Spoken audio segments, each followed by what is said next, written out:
Bonjour, je suis en retard.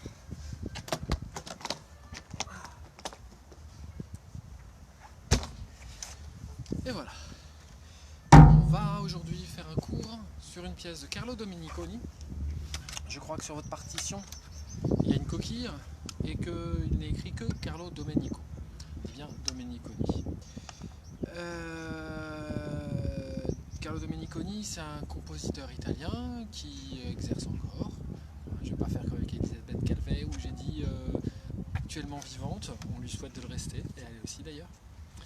Je vais commencer par vous jouer cette pièce et puis ensuite on va la travailler. C'est une pièce qui s'adresse aux élèves, on va aussi inventer un peu ça, voilà, qui s'adresse à des élèves de deuxième année ou troisième année, hein, selon là où vous en êtes, des deuxième années à l'aise, hein, ou des troisième années qui prennent leur temps, ou un peu plus jeunes aussi.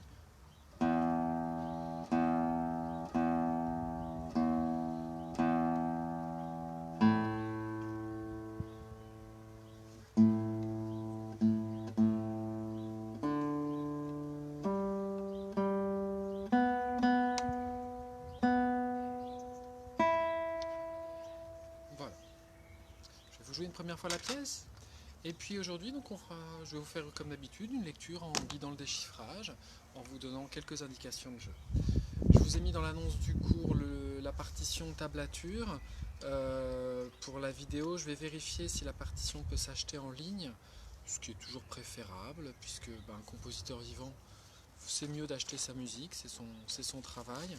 Là, je vous ai proposé ma propre transcription à partir de l'édition allemande des années 80 que j'ai, qui est une vieille édition. Je suis en train de fixer ma partition en même temps en fait.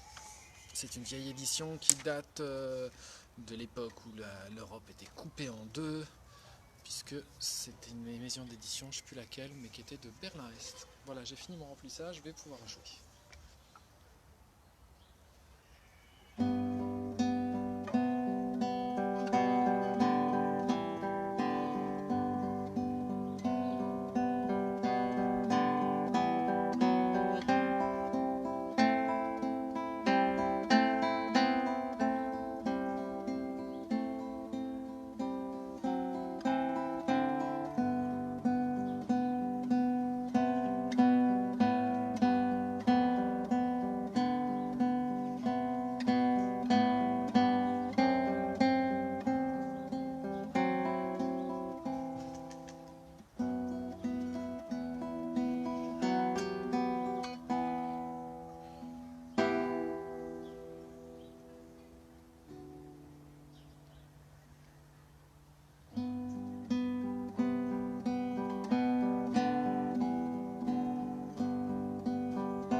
Voilà, avec un beau sol de ligne au mauvais moment et une coupure, une mauvaise reprise et tout. Allons-y. C'est un morceau où l'accompagnement se fait avec on appelle ça une batterie, quand c'est toujours pareil, avec l'index et le majeur, enfin majeur index. On a ça sur la première ligne. Et puis sur la deuxième ligne, c'est annulaire majeur, enfin majeur annulaire. Avec un Do. Chaque fois, cette batterie donc commence par le majeur. Première ligne majeur index, deuxième ligne majeur annulaire. Première ligne et deuxième ligne. Voilà, son accompagnement. On a uniquement ces deux formules-là avec une toute petite variante à un moment. Et la partie mélodique va être confiée au pouce. Elle est dans le grave. Et donc, ce qui va être important, ça va être de bien doser ça pour faire ressortir la voix du pouce. vous joue le début. Et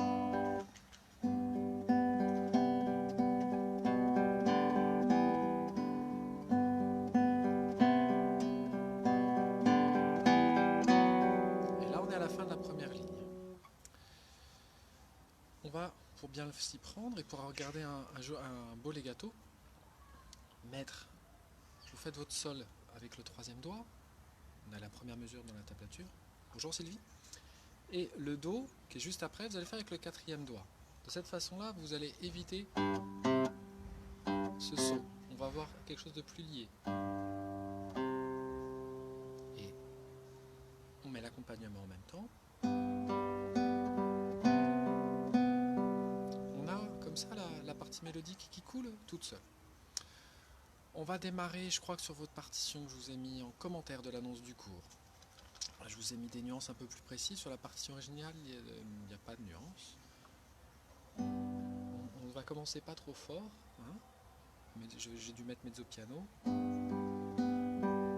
Et on augmente, on suit la partie mélodique. Un petit accent sur le Do, pas trop. Et on enchaîne sur le Si, deuxième doigt. Ré, Mi, Ré. On est tout simplement sur la deuxième case. On change de corde. Hop. Si, Ré à vide, Mi, deuxième case aussi. Et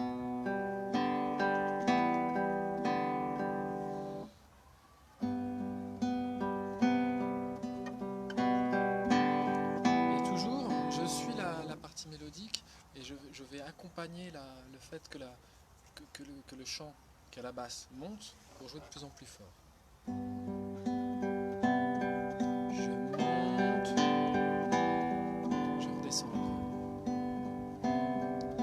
Je monte, je vais chercher mon Fa dièse avec le quatrième doigt. Je fais bien attention de le laisser sonner, hein, de ne pas le couper. Pour que le Fa dièse et le Sol se mélangent, on va avoir une petite dissonance qui va donner du piquant. Parce que ça, c'est très consonant.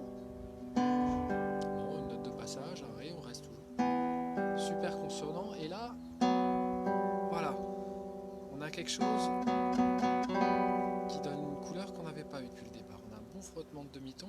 On avait un intervalle similaire au départ, avec la septième majeure, ici, là. Mais ça passait quand même très très tranquillement, puisque en haut ça bougeait pas.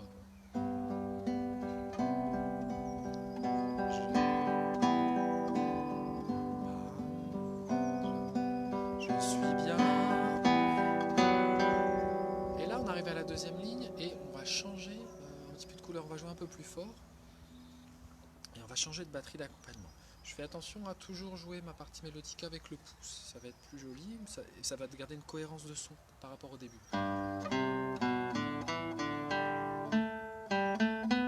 Plutôt que ça va être moins joli. On va faire en sorte de garder une cohérence de son d'attaque.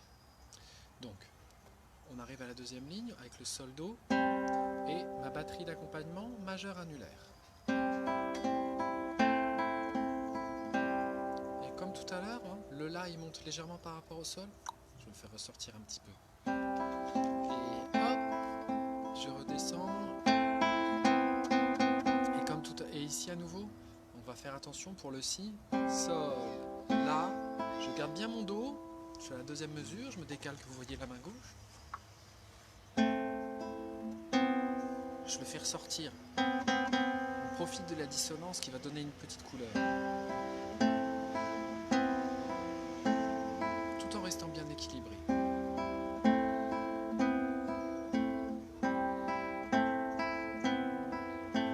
Ce passage-là, personnellement, je l'aime bien avec une sonorité un peu métallique. C'est pas une obligation. Là, c'est un choix dont je vous fais part. Vous n'êtes pas obligé de suivre. Donc.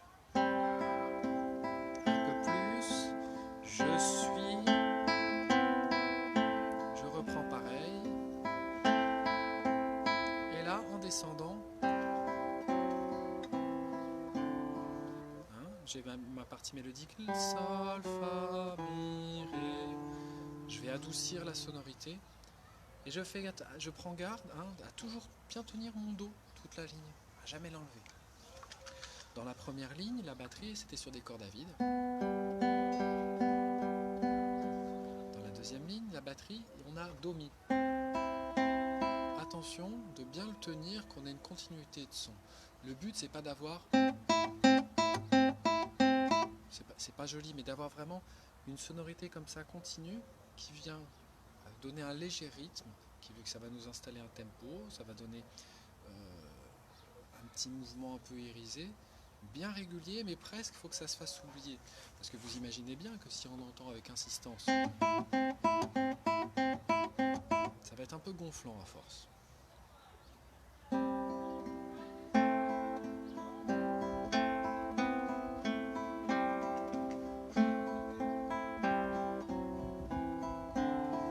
Comme ça, discret derrière, bien régulier, toujours au même volume.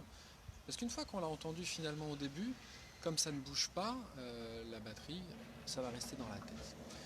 Je rejoue les deux premières lignes, donc la deuxième est un peu plus forte que la première, et dans mon mouvement mélodique, je prends garde pour les deux premières notes sol do à faire troisième et quatrième doigt pour jouer les gâteaux, et je suis la courbe mélodique pour donner mes nuances.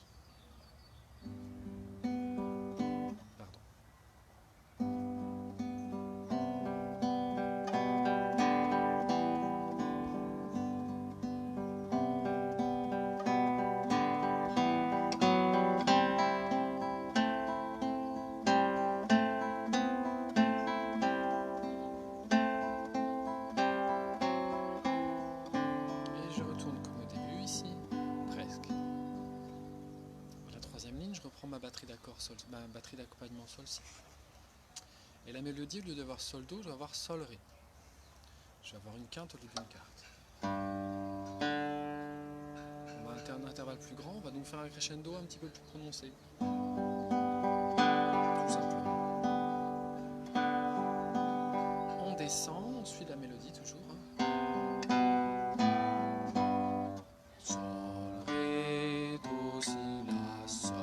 Je vais commencer à plonger. Fa bécard, premier doigt. Sol, ré, do, si, la, sol, fa, ré.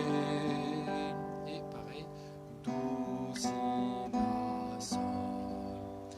Ce qui se passe, c'est que là, donc ma carte de démarrage du morceau, sol, do, je l'ai ouverte par l'aigu au début de la troisième ligne par un sol, ré. J'ai un intervalle plus grand. Je descends et je vais chercher le fa. Je l'ouvre encore plus, on a carrément une sixte ici.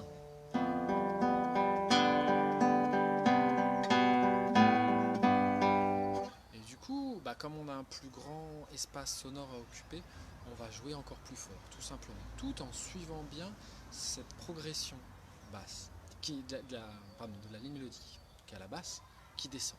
Alors, c'est un peu contradictoire. Comment je vais faire pour faire en sorte faire un crescendo qui va gagner en volume alors que ça descend? C'est pas cohérent. Eh bien, je vais faire en sorte de donner plus de son, et au moment où j'arrive sur la note qui élargit mon spectre, je vais donner encore plus de corps. Je m'explique, ça sera plus simple avec un exemple qu'avec des mots, c'est beaucoup trop théorique.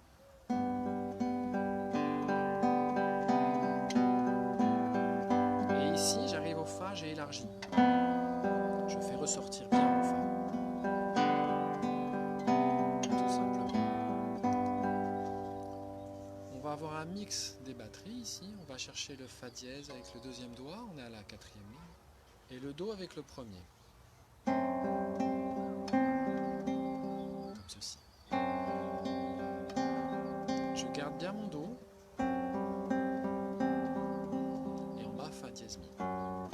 Deuxième case, première case. On reprend tout de suite avec la batterie de la deuxième ligne. Je vais chercher mon quatrième doigt là. Je vais chercher le fa dièse, quatrième case de la quatrième corde. Et je tiens le do. Là j'ai un beau petit écart à faire. Et pouce majeur. on est à fond sur les dissonances. Hein. On a une quinte diminuée, une septième mineure. Paf, c'est cet accord-là qui se résout sur une sixte. Je fais attention de tenir mon dos. Je vous rejoue à partir du début de la troisième ligne.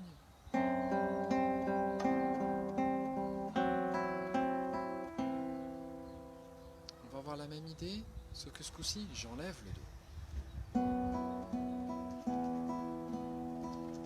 Et attention, piège, fa dièse et sol avec le deuxième doigt.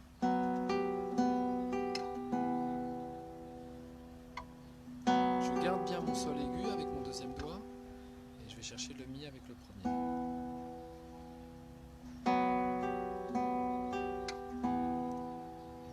On arrive à la mesure avec la barre de reprise.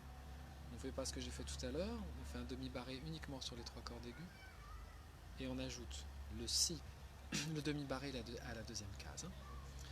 On ajoute un mi avec le quatrième doigt et un sol avec le deuxième doigt. Et là, je vais juste jouer de moins en moins fort, comme ça très bien. Comme si ça résolvait, alors qu'en réalité, je suis sur un accord plein de dissonance, mais c'est très joli. Je vous rejoue cette quatrième ligne.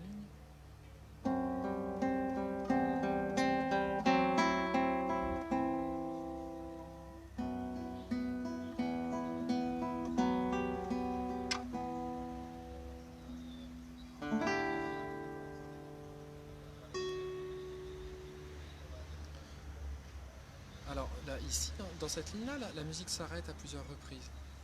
À la deuxième mesure de la quatrième ligne, ça s'arrête, et cet intervalle, c'est une sixte. Rappelez-vous, tout à l'heure, on avait dit que l'intervalle de départ à la carte, c'était ouvert, était devenu une quinte, et finalement, une sixte.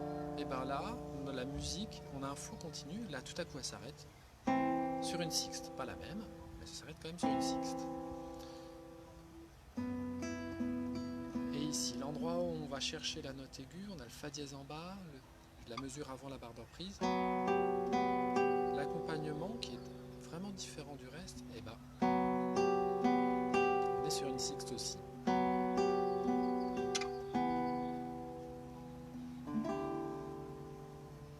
Voilà, à cet endroit-là, on a une reprise, on reprend au début.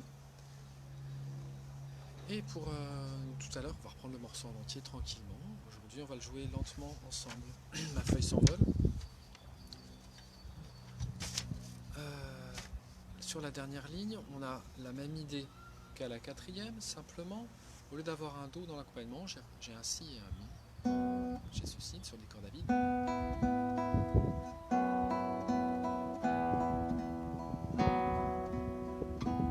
On fait attention de bien faire ressortir ça. Fa, mi, c'était la même chose tout à l'heure.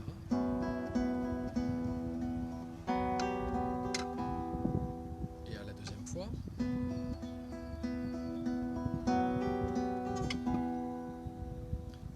on arrive sur une note harmonique, H12. C'est noté avec deux petits losanges sur le si et le mi. Ça se fait à la 12e case de votre corde, plus précisément à la deuxième petite barre, celle qui est juste au bord de la guitare. Vous tendez le petit doigt et vous allez effleurer la corde à la 12e case, ici. C'est pas la peine d'appuyer, sinon ça va faire ploc ploc ploc. Vous effleurez simplement. Pour aider la sonorité, vous allez chercher un peu vers le chevalet et ça va refaire ressortir. On peut la faire par ici aussi, mais c'est plus difficile. Ça sera plus facile si c'est vos premières notes harmoniques d'aller jouer en direction du chevalet. Il faut vraiment juste effleurer la touche, hop, à l'endroit de la barrette. Ceci, je ne sais pas si ça se voit sur le téléphone. Si vous appuyez, vous allez couper la vibration. On effleure à peine, comme une plume. Et quand ça se met à sonner, on enlève la main. Il faut trouver le juste moment où on enlève la main. Si c'est trop tôt, il ne se passe rien. Si c'est trop tard, c'est étouffé. Ça va venir à force. Ne cherchez pas à chronomètre une bonne recette, faites-le à l'écoute, testez des choses. Et plus vous allez expérimenter, plus vous allez trouver. Donc ces deux dernières mesures, vous avez l'harmonique 12e case ici, et un mi grave qu'on va faire tout doucement.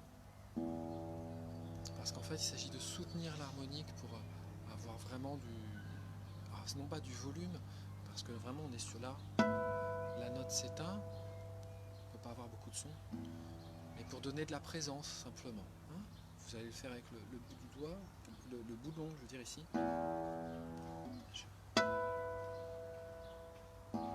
Voilà, juste vous donner du corps et ça aide à ce que le son tienne.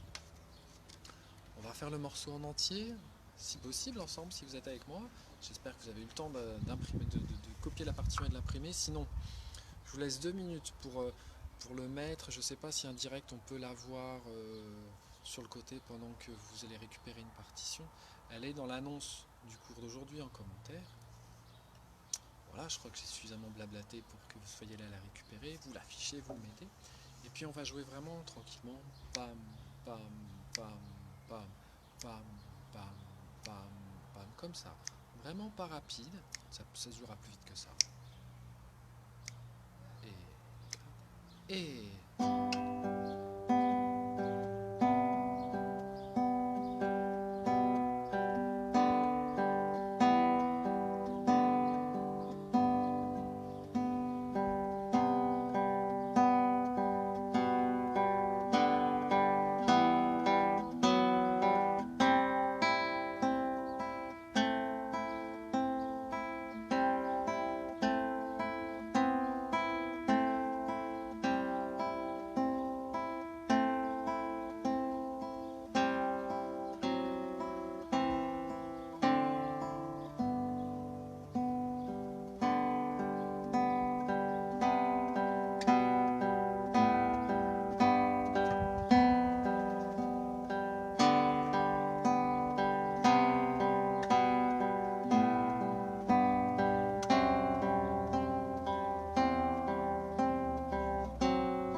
reprise.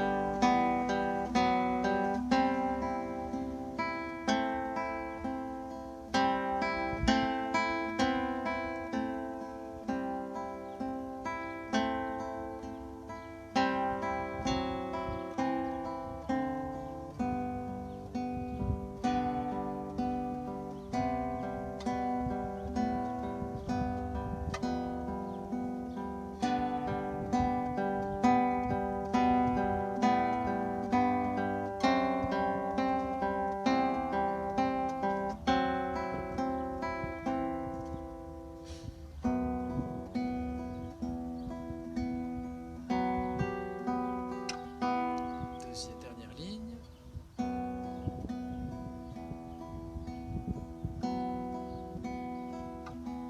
Harmonique. Et la dernière note.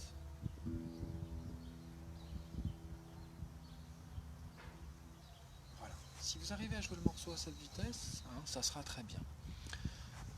Si vous regardez bien maintenant, on va regarder une toute petite chose.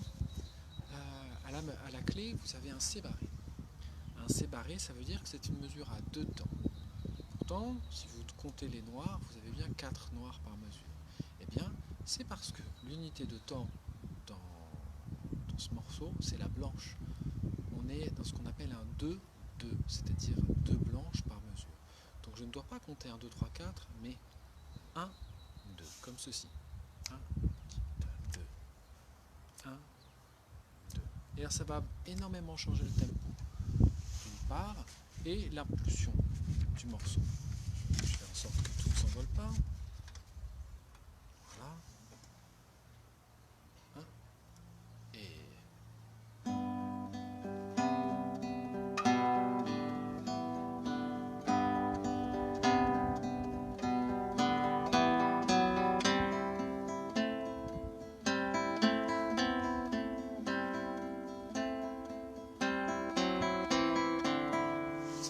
à 2 temps. Maintenant, écoutez bien, je vais vous le jouer à 4 temps.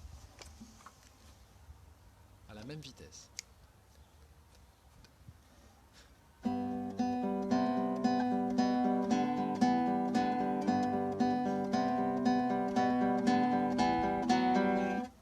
Et à 2 temps.